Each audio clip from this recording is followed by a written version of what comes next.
सालों से लोग रहस्यमय तरीकों से गायब हो रहे हैं। कहाँ जाते हैं वो लोग? वो अचानक ही कैसे लापता हो जाते हैं? क्या इसमें किसी अदृश्य शक्ति का हाथ है या ये एलियंस का काम तो नहीं? लापता लोग जिन हालात में मिलते हैं वो सामान्य तो नहीं होते। ऐसे ही केसेस को लेकर डेविड पोलाइडस ने मिसिंग 411 नाम से कई सारी किताबें लिखी है। राजवाला इन्हीं किताबों से आपके लिए हिंदी में ये सीरीज लेकर आया है। राजवाला प्रेजेंट्स मिसिंग 411 इन हिंदी।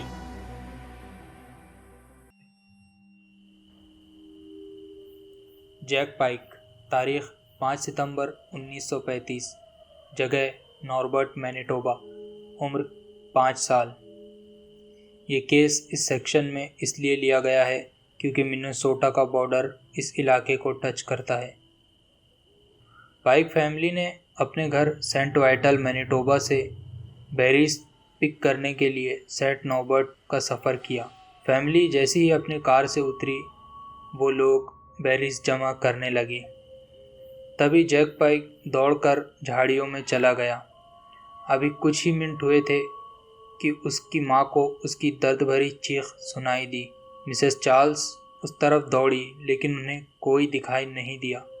मिसेस चार्ल्स पाइक ने 7 सितंबर 1935 को दिए लीडर पोस्ट के इंटरव्यू में कहा कि उसकी चीख ऐसी थी मानो वो बहुत डरा हुआ हो और किसी ने उसकी चीख बीच में ही दबा दी हो। उनके हस्बैंड भी वहाँ जब आए और उन्होंने भी उसे सर्च किया, लेकिन वो लड़का कहीं नहीं मिला। वो फैमिली ट्रैपिस मॉन्क मॉनेस्ट्री के ग्राउंड पर थी, जो रेड रिवर के पास का इलाका है। फैमिली ने पुलिस को बुलाया और उसकी खोज शुरू की गई। जैक पाइक की वो खोज 4 दिनों तक चली और उस वक्त तक मैनिटोबा की हिस्ट्री की ये सबसे बड़ी खोज थी। 2000 से ज़्यादा लोगों ने उसे नदी पर, रिवर बैंक पर, झाड़ियों में और पेड़ों के आसपास ढूंढा, लेकिन उन्हें वो नहीं मिला। चौथे दिन एक आदमी खोजता हुआ जब रिवर बैंक की अपोजिट साइड पर गया तो उसे झाड़ियों के अंदर जैक पाइक मिला। वो अनकॉन्शियस था, लेकिन जिंदा था। लड़के को अस्पताल ले जाया गया और डॉक्टर्स ने उसे फ़ौरन उसका इलाज शुरू किया। उसके फादर ने उसे ब्लड दिया। तभी जैक पाइक उठा और उसने हाय डैडी कहा। ऐसा लग रहा था कि जैक सरवाइव कर जाएगा, लेकिन कुछ ही घंटों के बाद वो मर गया। सर्चर्स कंफ्यूज थे कि जैक इतनी दूर तक कैसे आया, क्योंकि ये इलाका उस जगह से बहुत ज़्यादा दूर था जहाँ वो गायब हुआ था। और ये भी एक हैरानी की बात थी कि वो इतने दिनों तक यहाँ कैसे सरवाइव किया बिना खाने और पानी के। उसके मौत के बारे में भी पक्का नहीं कहा जा सकता कि वो कैसे मरा। आम धारणा ये है कि वो डिहाइड्रेशन या भूख की कमी की वजह से मरा होगा। अथॉरिटीज़ के हिसाब से शायद जैक को अगवा कर लिया गया था, लेकिन इसका कोई भी सबूत नहीं मिला और ना ही कोई सस्पेक्ट मिला।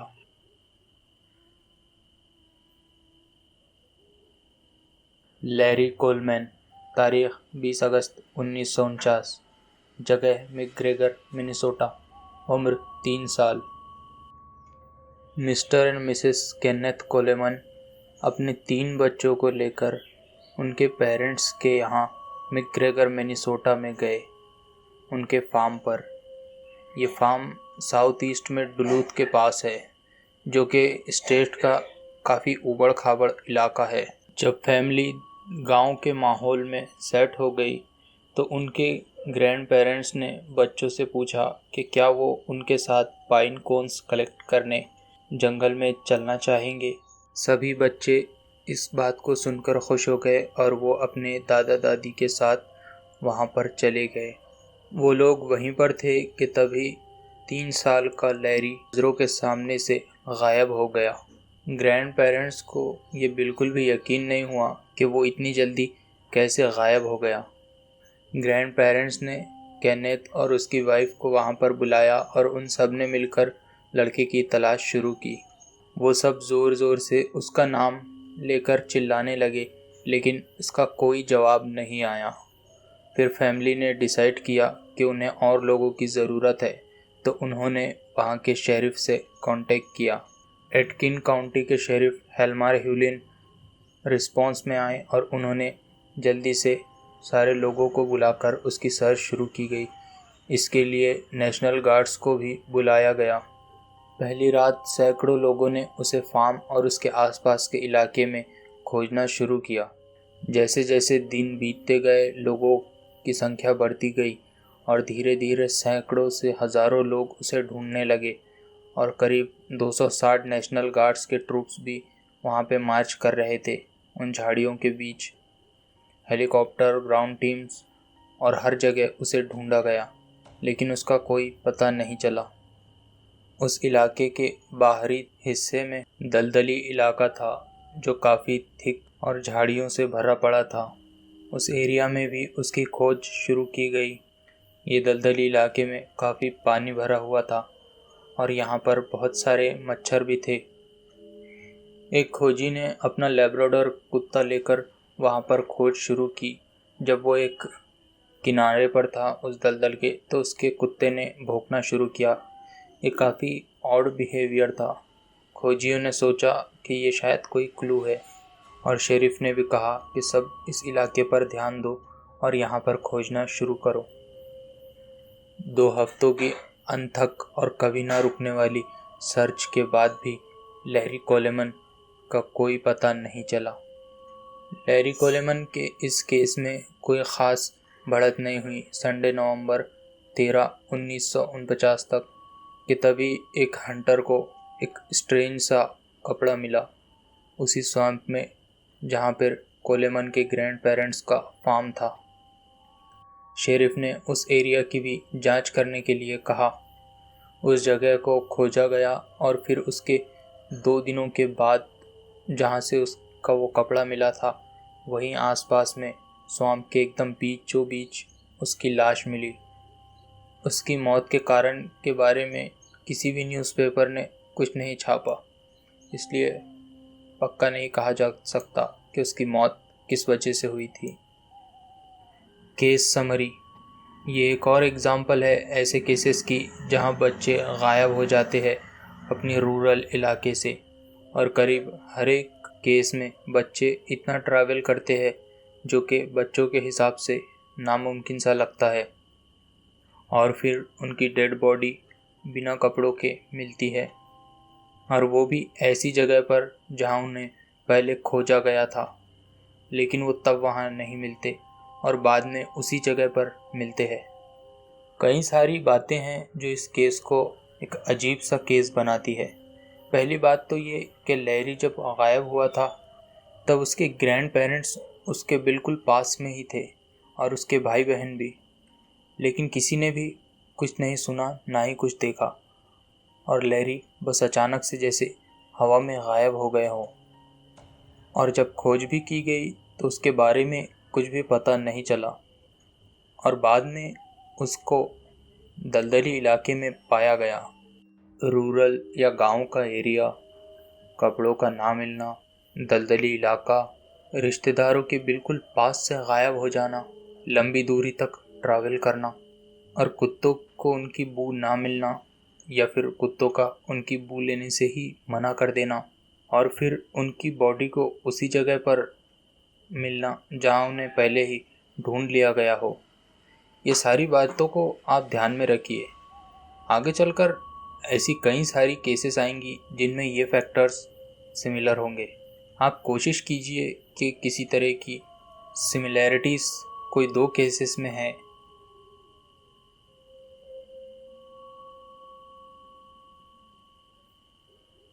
अर्ल सोमरविल, तारीख 5 नवंबर 1957, जगह लोमन, मिनेसोटा, उम्र 48 साल। अर्ल सोमरविल एक लकड़हारा था जो कि क्लेटन पीटरसन लॉगिंग कैंप के लिए लोमन, मिनेसोटा में काम किया करता था। सोमरविल 5 नवंबर 1997 को अपने कैंप से शिकार के लिए दलदली इलाके में जाता है और गायब हो जाता है। यूनाइटेड स्टेट्स और कनाडा की अथॉरिटीज़ बॉर्डर एरिया पे उसे सर्च करती है, लेकिन उसका कोई पता नहीं चलता। उनकी मदद के लिए मिनेसोटा और ओंटारियो की पेपर कंपनीज भी अपनी मदद देती है।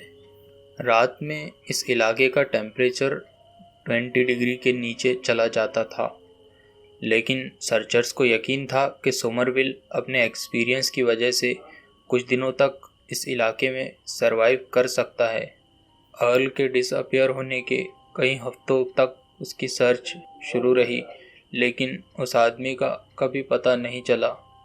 ऐसा लगता है कि शायद उसके बारे में कभी भी कोई चीज़ नहीं मिली।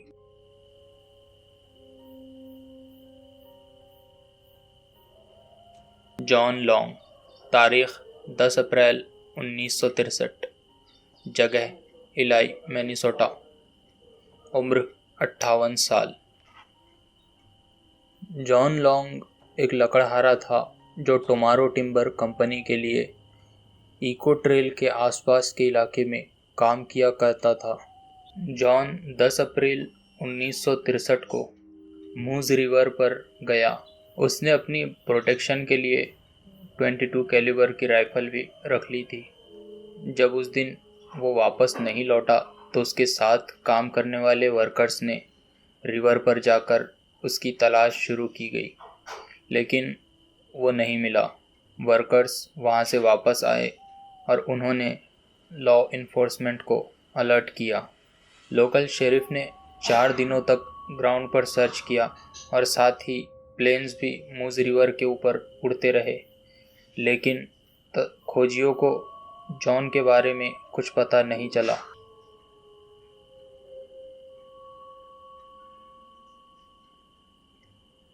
मिल्डा डाल मैक्विलन, तारीख 17 जून 1975, जगह पॉन्सफोर्ड, मिनेसोटा, उम्र 71 साल।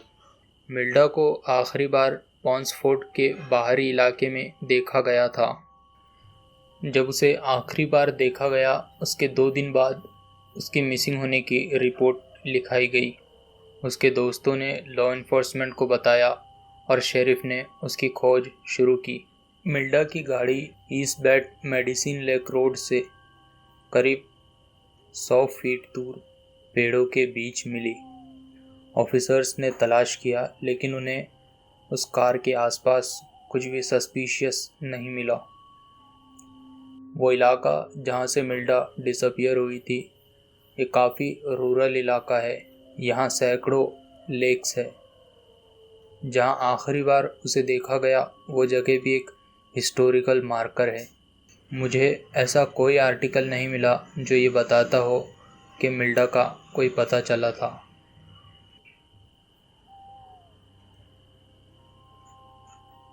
केविन जे अयोटे, तारीख 30 सितंबर 1982, जगह शुगरबुश, मिनेसोटा, उम्र 3 साल।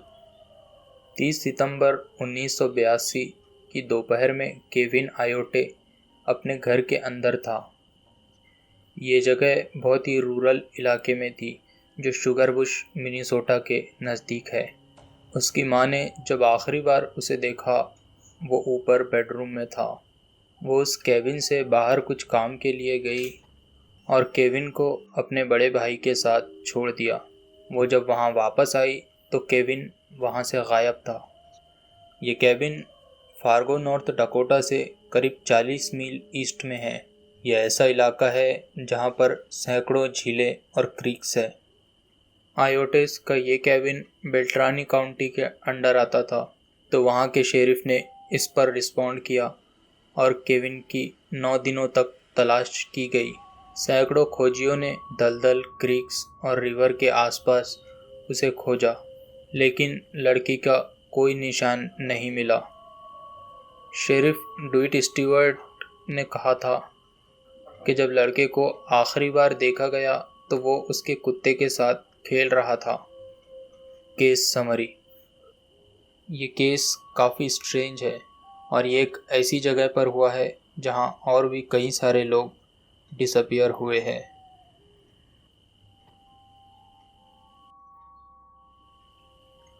लीना सुजैन मैरी वार्नर, तारीख 14 जून 2003, जगह चिशॉम, मिनेसोटा, उम्र 5 साल। लीना वार्नर चिशॉम मिनेसोटा से बाहरी इलाके में रहा करती थी। इस इलाके को आयरन रेंज कहा जाता था। 14 जून 2003 को लीना अपने पड़ोसियों के यहाँ पर गई, लेकिन उनके घर पर कोई नहीं था। लोगों ने उसे वहाँ जाते हुए देखा और उसके आसपास कोई नहीं था। विटनेसेस ने बताया कि वहाँ पर कोई गाड़ी भी नहीं थी जब वो उस घर के पास गई और वो वहाँ से गायब हो गई। चिशॉम का इलाका मिनियापोलिस से 215 मील्स की दूरी पर है और यहाँ कई सारी लेक्स है। इस शहर में 5000 लोग रहते हैं और इसके रूरल इलाके में भी कई सारे लोग रहते हैं। अथॉरिटीज़ ने उसकी माँ से बात की। उसकी माँ ने बताया कि वो एक ट्रिप से वापस आ रहे थे और लीना को उसने कहा था कि वो सो जाए, लेकिन लीना सोना नहीं चाहती थी और वो अपने दोस्तों से मिलना चाहती थी। जब आधे घंटे के बाद भी लीना वापस नहीं आई तो उसकी माँ उसे ढूंढते हुए उनके घर पर गई, लेकिन वहाँ उन्हें लीना नहीं मिली तो उसने पुलिस को कॉल किया। पुलिस ने इस पर रिस्पॉन्ड किया और कई दिनों तक हेलीकॉप्टर्स, ब्लडहाउंड कुत्तों से और ग्राउंड टीम्स से मदद ली गई, लेकिन उस लड़की का कोई पता नहीं चला। कुत्तों को उसका सेंट मिला, लेकिन वो उसी रोड पर जहाँ से जाकर वो अपने पड़ोसियों के यहाँ पर गई थी। अथॉरिटीज़ को बाद में लगा कि लियाना उस इलाके में शायद खो गई थी और मर गई थी। अभी पुलिस का ये मानना है कि शायद उसे किसी ने किडनैप कर लिया था। इस केस की इन्वेस्टिगेशन अभी भी चालू है, लेकिन लीना के साथ क्या हुआ इसका कोई भी पुख्ता सबूत अभी तक पुलिस को नहीं मिला है।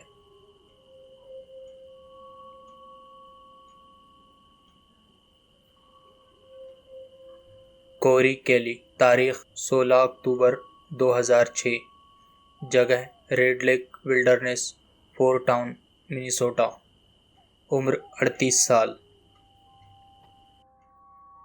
जिम नेप्रूड और कोरी केली अच्छे दोस्त थे।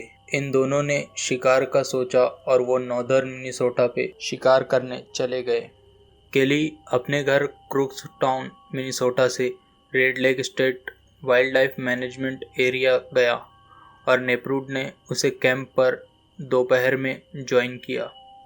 वो लोग वहाँ अपना कैंप सेट कर रहे थे कि तभी नेप्रूड को रियलाइज़ हुआ कि उन्हें गैस की ज़रूरत है और वो गैस लाना भूल गया है। नेप्रूड ने कहा कि वो पास ही के गांव में जाकर गैस ले आता है और उसने कोरी को अपने कुत्ते के साथ वहां छोड़ दिया। नेप्रूड ने बताया कि उसने कोरी को अपनी शॉटगन लिए हुए पक्षियों का शिकार करते देखा था।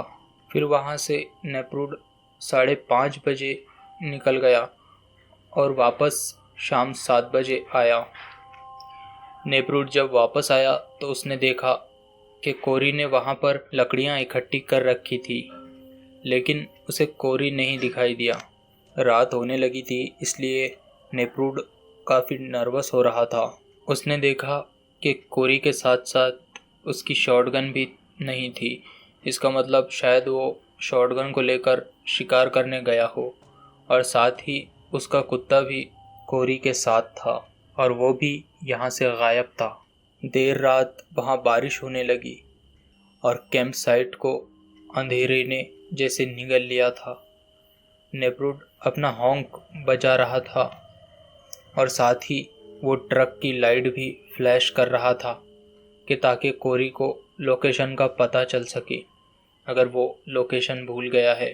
काफ़ी वक्त तक वो ऐसा करता रहा, लेकिन फिर वो सोने चला गया। उसने सोचा शायद कोरी बाद में वापस आ जाएगा, लेकिन वो कभी नहीं लौटा। अगली सुबह नेप्रूड जल्द ही उठ गया और अपने दोस्त की तलाश करने लगा, लेकिन उसे वो नहीं मिला। वो करीब 2 मील तक उसे ढूंढता रहा, लेकिन कोरी का फिर भी कोई पता नहीं चला। आगे चलकर उसे 2 लोग मिले जिनसे उसने बताया कि वो कैंपर मिसिंग है और लॉ इन्फोर्समेंट को बुलाने के लिए कहा। कोरी के लिए इस जगह पर तब से आ रहा था जब वो एक बच्चा था और जिम नेप्रूड की ये पहली विजिट थी। वो बेल्ट्रामी काउंटी के 1 मील अंदर थे, इसीलिए बेल्ट्रामी काउंटी के शेरिफ कीथ विंगर ने उसको ढूंढने की मुहिम शुरू की। खोजियों ने पहले कैंप साइट के आसपास का इलाका खोजा और उसके बाद एटीवीज़ की मदद से अपनी खोज का दायरा बढ़ाते गए। ये काफ़ी मुश्किल इलाका था, जहाँ पर बड़ी बड़ी घास, ढेर सारा पानी और दरदरी इलाका था। करीब 2 हफ्ते बीत गए, लेकिन खोजियों को कुछ भी नहीं मिला। 25 अक्टूबर को 2 शिकारियों को, जहाँ से नेप्रूड और केली की कैंप साइट थी, वहाँ से करीब 9 मील दूर नेप्रूड का कुत्ता सैमी मिला, जो जंगल में घूम रहा था। वो कुत्ता डिहाइड्रेट और भूखा था। अक्टूबर 28 को खोजियों को कोरी का सिगरेट लाइटर और सिगरेट मिले। 29 अक्टूबर को Minnesota bureau of criminal apprehension के ट्रैकर्स को कोरी की शर्ट, सॉक्स और उसकी चीज़ें मिली।